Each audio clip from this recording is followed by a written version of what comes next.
Good morning students. आज हम पढ़ेंगे 4 फंडामेंटल फोर्सेस इन नेचर।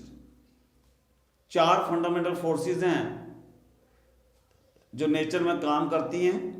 उनमें सबसे पहले है ग्रेविटेशनल फोर्स। आपने ग्रेविटेशनल फोर्स और फोर्स ऑफ ग्रेविटी के बारे में पढ़ा होगा। इसाक न्यूटन ने यह बात कही थी कि every two bodies in this universe attract each other with a force which is directly proportional to the product of their masses and inversely proportional to the square of distance between them.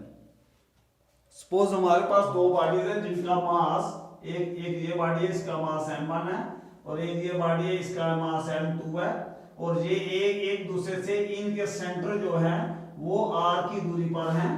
तो इनके बीच में force of attraction जो होगी वो एक तो जो force है ये डायरेक्टली प्रोपोर्शनल होगी m1 m2 के बराबर और एक ये होगी इनवर्सली प्रोपोर्शनल होगी r स्क्वायर के। इन दोनों को इकट्ठा करेंगे तो F is proportional to m1 m2 divided by r square हो जाएगा।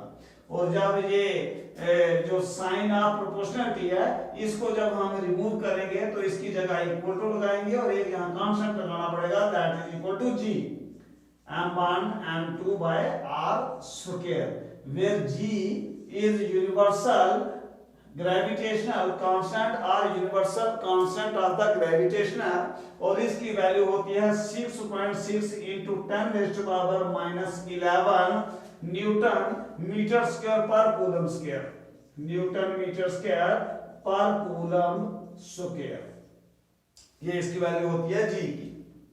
तो ये मतलब एक ग्रेविटेशनल फोर्स काम करती है and it is force of attraction. हमेशा इस दुनिया इस विश्व ब्रह्मांड में जितनी भी दो कोई बॉडीज हैं हर कोई बॉडी दूसरी बॉडी को अपनी तरफ खींचती है। एग्जांपल इसका ये हम दे सकते हैं कि हम जानते हैं कि इस जमीन के आसपास कोई भी चीज हो तो वो जमीन के ऊपर ही आकर के गिरती है, जमीन उसको अपनी तरफ खींचती है। अब हम ये कहते हैं जमीन अपनी तरफ खींचती है, एक्चुअली होता यह है कि अब जैसे सपोज कर लो मैं अपना एग्जांपल ले लूं, मेरा मास कम है, थोड़ा सा कम है और अर्थ का मास बहुत ज्यादा है, इसलिए मैं क्या करूंगा इस जमीन की तरफ खींचता हुआ चला जाऊंगा। वो इसलिए क्योंकि mass of earth is very much greater than of mine, इसलिए। और ये फोर्स ऑफ ग्रेविटेशन है जिसके कारण हर कोई बॉडी इस जमीन के आसपास जो कोई भी है वो जमीन के सेंटर की तरफ खींचती चली जाती है। Now what are the properties of this gravitational force? Properties लिख लेना 3-4, आपको अच्छे तरीके से आपके दिमाग में बैठ जाएगा। एक पहली प्रॉपर्टी तो ये है कि ये इनवर्स स्क्वायर लॉ को ओबे करती है। It varies inversely with the square of the distance between the centre of the mass of these two bodies। एक बात ये हो गया कि it obeys inverse square law।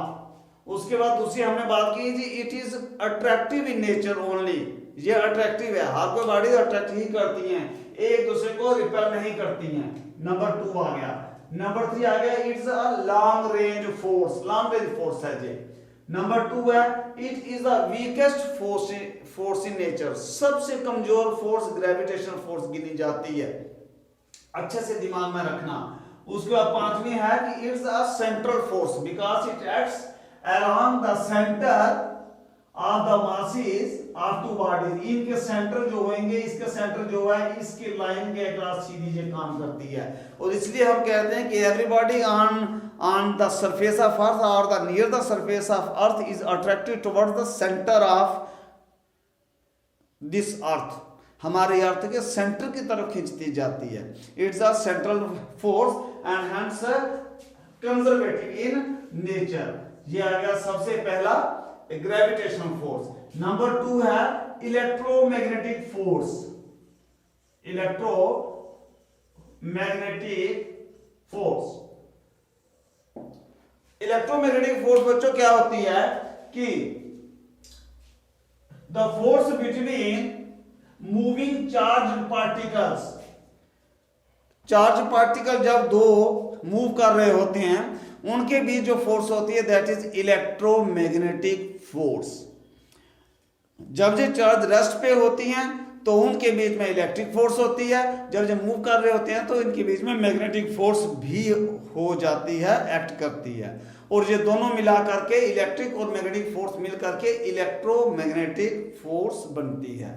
अगर हम सिंपल वे में बिल्कुल सिंपल बात करें, अगर कोई दो चार्ज रेस्ट में है, ये Q1 है, ये Q2 है, ये दो चार्ज हैं और ये रेस्ट में है और इनके बीच की दूरी, इनके सेंटर जो है उनके बीच की दूरी r है, तो इनके बीच में जो फोर्स ऑफ अट्रैक्शन और रिपल्शन होगी वो कूलम ने दी थी, और उन्होंने कहा था कि F जो होगा वो होगा directly proportional to the product of the magnitude of these two charges. अब चार्ज क्योंकि अलग अलग प्लस और माइनस के हो सकते हैं, मास कभी प्लस माइनस नहीं होता, मास हमेशा प्लस ही रहता है, और जो चार्ज होते हैं ये पॉजिटिव भी हो सकता है, नेगेटिव भी हो सकता है। अगर दोनों पॉजिटिव होंगे तो इनके बीच में फोर्स ऑफ रिपल्शन होनी है, अगर अपोजिट चार्ज होंगे तो दोनों के बीच में फोर्स ऑफ अट्रैक्शन होगी। तो इन्होंने कहा था कि F will be directly proportional to the product of these two charges और उसका मैग्नीट्यूड, और F is proportional to 1 by r square कहा था इन्होंने कि इनवर्सली ये वेरी होता है with the square of the distance between the center of these two charges। इनको जब इकट्ठा करेंगे तो यह आ जाएगा Q1 Q2 divided by r square, और जब ये साइन हमने ये प्रोपोर्शनलिटी का साइन जब हमने रिमूव किया तो इसकी जगह आ जाता है 1 by 4 pi epsilon 0 into Q1 Q2 का इसका मैग्नीट्यूड और स्क्वायर। और ये आप अगले क्लास में जाकर के पढ़ेंगे कि ये हमेशा 1 by 4 pi epsilon 0 नहीं होता, कहीं पर ये 1 भी आ सकता है, and there are certain conditions for that कि कौन सा सिस्टम होगा, कौन सा बीच में मीडियम होगा। एनीहो, लेकिन सिंपली तौर पर हम बात करें तो इसको 1 by 4 pi epsilon 0 के साथ लिख सकते हैं, डाइलेक्ट्रिक जो तो इलेक्ट्रिकल परमिटिविटी इसको हम कहते हैं, और इसकी वैल्यू जो होती है 1 by 4 pi epsilon 0 जी की, इसकी वैल्यू होती है 9 into 10 raised to power 9 newton metre square पर कूलम स्क्वायर, ये इसकी वैल्यू होती है। सो और इसको हम कहते हैं it is called as the absolute electrical permittivity of the free space और द वैक्यूम। अच्छा, इलेक्ट्रोमैग्नेटिक वेव्स की अगर हम बात करें तो इलेक्ट्रोमैग्नेटिक वेव्स की प्रॉपर्टीज क्या होती हैं? इलेक्ट्रोमैग्नेटिक वेव्स की प्रॉपर्टीज, एक तो पहली सबसे ये आ गई, ये इनवर्स स्क्वायर लॉ को ये जो है तो ओबे करती है। Number 1 it obeys inverse square law. Number 2 हमने इसमें बात की थी कि जो ग्रेविटेशनल फोर्स होती है वो ऑलवेज अट्रैक्टिव इन नेचर होती है, लेकिन इलेक्ट्रोमैग्नेटिक फोर्स हमने ये यहाँ पर पॉइंट आउट किया है कि जो चार्ज होते हैं वो पॉजिटिव नेगेटिव भी हो सकते हैं, दोनों पॉजिटिव हो सकते हैं, दोनों नेगेटिव भी हो सकते हैं, और like charges repel each other, इसलिए ये फोर्स अट्रैक्टिव भी हो सकती है और रिपल्सिव भी हो सकती है। नंबर 3, अब ये लॉन्ग रेंज फोर्सेस थी, ये भी लॉन्ग रेंज फोर्सेस ही है। Number 4 it is stronger than the gravitational force, और जो स्ट्रॉन्गर कितनी है, it is 10 raised to power 36 times stronger than the gravitational force. और नंबर 5 ये भी सेंट्रल फोर्स है, क्योंकि ये जो चार्जेस हैं इनके सेंटर्स के थ्रू ये एक्ट करती है, उसी लाइन पे एक्ट करती है। It is also central forces and hence also conservative in nature. अब एग्जांपल इसकी हम क्या दे सकते हैं कि अगर कोई दो हमारे चार्ज हैं, दो ऐसे कंडक्टर हैं जिनमें कि इलेक्ट्रिक करंट फ्लो हो रही है, चार्ज फ्लो हो रहा है, तो उनके बीच में फोर्स ऑफ अट्रैक्शन होगी या रिपल्शन होगी, it will depend upon the direction of the flow of these to. अगर ये दोनों चार्जेस एक ही डायरेक्शन में जा रहे हैं तो रिपेल करेंगे, अगर अपोजिट में जा रहे हैं तो एक दूसरे को अट्रैक्ट करना शुरू हो जाएंगे। This is the example and the simplest example from our daily life of the electromagnetic forces. इसके बाद तीसरा आता है number 3 is the weak nuclear force. Weak nuclear force, अब वीक न्यूक्लियर फोर्स बच्चों क्या होती है? It's a force, a weak nuclear force कहने का मतलब ये नहीं है कि आप ये मत लगा लेना कि इट्स द वीक फोर्स, मतलब ये बिल्कुल ही वीक होती है, ऐसा नहीं है। तो ये क्या होता है, ये है किसी फोर्स, इसको हम कहते हैं वीक न्यूक्लियर फोर्स। अब ये होता क्या है कि ये जो हमारे पार्टिकल्स होते हैं कुछ, अब जैसे बीटा डीके हमने कहा न्यूक्लियस का होता है, तो अब बीटा डे में अब जैसे बीटा डीके है उसमें ये ऐसे जो हमारे कुछ हमारे रिएक्शंस होती हैं उनमें ये फोर्स अपीयर होती है। अब ऐसी इतनी वीक नहीं है जितनी कि वो ग्रेविटेशनल फोर्स होती है, उससे तो ये स्ट्रांग ही है, लेकिन इलेक्ट्रोमैग्नेटिक जो फोर्स है उससे ये वीक है। और फोर्स उससे वीक है कितनी, उसका रेंज है 10⁻⁻16 मीटर। और ये आपको जो दिखेगी कहाँ, it appears only in the certain nuclear processes as like beta decay, उनमें ये दिखेगी। और इसकी जो प्रॉपर्टीज क्या होगी, नंबर 1 आ गया कि ये जो है शॉर्ट रेंज फोर्स है, नंबर 1। इसे शॉर्ट रेंज हमने कहा कि ये 10⁻⁻16 मीटर के आसपास ही इसका रेंज रहता है। नंबर 2, ये क्या है 10⁻25 टाइम्स स्ट्रॉन्गर है किससे, ग्रेविटेशनल फोर्स से। इसलिए हमने कहा कि ये इतनी वीक नहीं है जितनी ग्रेविटेशनल फोर्स है। ये जो ग्रेविटेशनल जो फोर्स है उससे जो 10⁻25 टाइम्स स्ट्रॉन्गर है, लेकिन जो इलेक्ट्रोमैग्नेटिक फोर्स है उससे ये वीक है। और fourth and the most important जो है तो वो है strong nuclear force. Strong nuclear force, strong nuclear force कौन सी होती है, ये ऐसी फोर्स होती है जो कि न्यूक्लियस के बीच में जो चीजें होती हैं जैसे न्यूट्रॉन्स और प्रोटॉन्स होते हैं उनको बाइंड करके रखती है उस न्यूक्लियस के बीच में ही। अब हम जानते हैं कि प्रोटॉन्स जो होते हैं पॉजिटिव चार्ज होते हैं। अब न्यूक्लियस के बीच में काफी सारे प्रोटॉन्स इकट्ठे रहने हैं और अगर उनका पॉजिटिव चार्ज है हर एक का तो फोर्स ऑफ रिपल्शन उनके बीच में होगी। तो ये जो स्ट्रॉन्ग न्यूक्लियर फोर्सेज होती हैं ये उनको क्या करती हैं, बाइंड करके रखती हैं न्यूक्लियस के बीच, इसलिए इनको स्ट्रॉन्ग न्यूक्लियर फोर्सेज कहते हैं।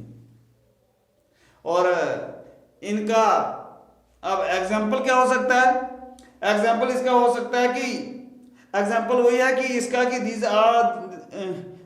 these are those forces which are responsible for binding of the nucleons, that is protons and neutrons inside the nucleus, वो उनको उसके बीच में जो बाइंड करके रखती हैं। These are the charge independent and act only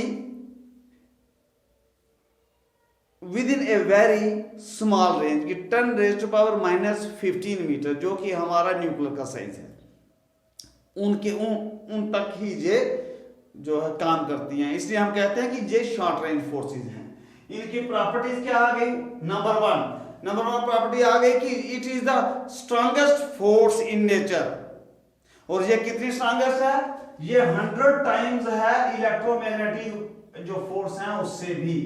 हमने किया था कि इलेक्ट्रोमैग्नेटिक फोर्स सबसे स्ट्रॉन्गेस्ट फोर्स हमने ये अभी पढ़ा कि ये होती हैं ये 10⁻⁻ जो 36 times these are the stronger than the gravitational force. और जो हमारी स्ट्रॉन्ग न्यूक्लियर फोर्सेस होती हैं these are 100 times stronger than the electromagnetic force. इसलिए हम कहते हैं these are the strongest force known in nature, number 1। Number दूसरा तो है कि ये जो है शॉर्ट रेंज फोर्सेस हैं। शॉर्ट रेंज फोर्सेस इसलिए कहते हैं क्योंकि ये उतने ही काम करती हैं जितना हमारा न्यूक्लियस का साइज है कि 10⁻⁻ जो है -15 मीटर। उसके बाद तो बाहर इलेक्ट्रॉन्स होंगे और इलेक्ट्रॉन्स पे स्ट्रॉन्ग न्यूक्लियर फोर्सेस का इफेक्ट नहीं होता है। ये अच्छे तरीके से बिल्कुल दिमाग में रखना कि इलेक्ट्रॉन्स जो होती हैं वो इसको एक्सपीरियंस नहीं करते हैं स्ट्रॉन्ग न्यूक्लियर फोर्स को। ये सिर्फ जो न्यूक्लियन जो है न्यूक्लियस के बीच में जो है उसी के लिए रिस्पॉन्सिबल रहती हैं। नंबर 3 है कि they are the charge independent. Number 4 ये है कि these are not central force. तो ये 4 तरह की फोर्स हैं। ये आपके दिमाग में क्लियर रहनी चाहिए कि इनकी प्रॉपर्टीज क्या है, थोड़ा थोड़ा ये आइडिया रहना चाहिए कि एक दूसरे से स्ट्रांगर हैं, वीकर हैं, कितने स्ट्रांगर या वीकर हैं। फिर इसके बाद बात आती है यूनिफिकेशन ऑफ फोर्सेस। अब यूनिफिकेशन ऑफ फोर्सेस क्या है कि एक टेंडेंसी रहती है, कोई भी लॉ बनता है उसके आगे उसके फर्दर रिसर्च के लिए द्वार खुले रहते हैं, इसके doors are still open for the further research in each and every field. तो क्या हुआ था, तो हमारे साइंटिस्ट जो है वो इनको एक कोशिश करते रहते हैं कि इनको यूनिफाई किया जाए, दो या दो से ज्यादा तरह की फोर्सेस को एक ही हेड के अंडर जो स्टडी करने के लिए हमारे जो साइंटिस्ट हैं वो दिन रात काम करते रहते हैं। एग्जाम्पल मैं दे देता हूं, जैसे इसाक न्यूटन थे, उन्होंने 1687 में उन्होंने कहा था कि जो सेलेस्टियल फोर्सेस होती हैं स्पेस में काम करने वाली और जो टेरेस्ट्रियल फोर्सेस हैं जो हमारी लैंड पे काम करती हैं, इनको हम एक ही हेड के अंदर इनको स्टडी कर सकते हैं और उनको नाम दे दिया उन्होंने इसको ग्रेविटेशनल फोर्स, कि उसमें क्या होएगा, सेलेस्टियल फोर्सेस भी आ जाएंगी और जो हमारी टेरेस्ट्रियल जो हमारी फोर्सेस हैं that will also be covered into one and only one force and he named it as the gravitational force. Number 1। Number 2, ऑस्टर्ड और फैराडे, इन्होंने 1820 में इन्होंने कहा कि इलेक्ट्रिक और मैग्नेटिक फोर्स, ये अलग अलग तरह की दो फोर्स हैं, इनको एक ही हेड के अंडर हम स्टडी कर सकते हैं एंड और उन्होंने उसको नाम दे दिया इलेक्ट्रोमैग्नेटिक फोर्स। उसके बाद मैक्सवेल थे, उन्होंने मैक्सवेल में 1873 में दिया था 1873 में दिया और उन्होंने क्या किया कि electric force, magnetic force and optics, इन तीनों को मिलाकर उन्होंने कह दिया कि लाइट जो है वो क्या है, इलेक्ट्रोमैग्नेटिक की शक्ल में है, इलेक्ट्रोमैग्नेटिक वेव की शक्ल में है। उन्होंने कहा पार्टिकल वेव नहीं है, उसका एक ही नहीं है, तो वो उन्होंने ये कह दिया कि लाइट जो होती है उसकी ड्यूअल नेचर होती है और वो इलेक्ट्रोमैग्नेटिक वेव की शक्ल में होती है। इसी प्रकार 1979 में एक जो ग्लेशियो नाम के साइंटिस्ट थे, उन्होंने अपने एसोसिएट की मदद से उन्होंने कहा था कि वीक न्यूक्लियर फोर्स और इलेक्ट्रोमैग्नेटिक फोर्स जो है ये दोनों एक ही सिक्के के दो पहलू हैं, और उन्होंने कहा कि these are the two faces of a same coin, और उसको उन्होंने नाम दिया कि इलेक्ट्रोवीक फोर्स। इस पे अभी भी काम हो रहा है, तो इलेक्ट्रोवीक फोर्स के तहत हम उनको जो स्टडी कर सकते हैं। फिर उसको 1984 में एक कार्लो रूबिया करके साइंटिस्ट हैं, उन्होंने अपने और कुछ एसोसिएट जो उनके थे उनकी मदद से एक्सपेरिमेंटली वेरीफाई करके दिया है इसको सिंगल इलेक्ट्रो वीक फोर्स को। और इस फील्ड में अभी भी रिसर्च आर गोइंग ऑन कि जो यूनिफिकेशन ऑफ द फोर्सेस की जाए। And so this was all about the fundamental forces and their unification. I hope you should have understood this, and even if you are having any confusion, you can write on in the comment box. And thank you for watching this video. Stay home, stay safe. Thank you.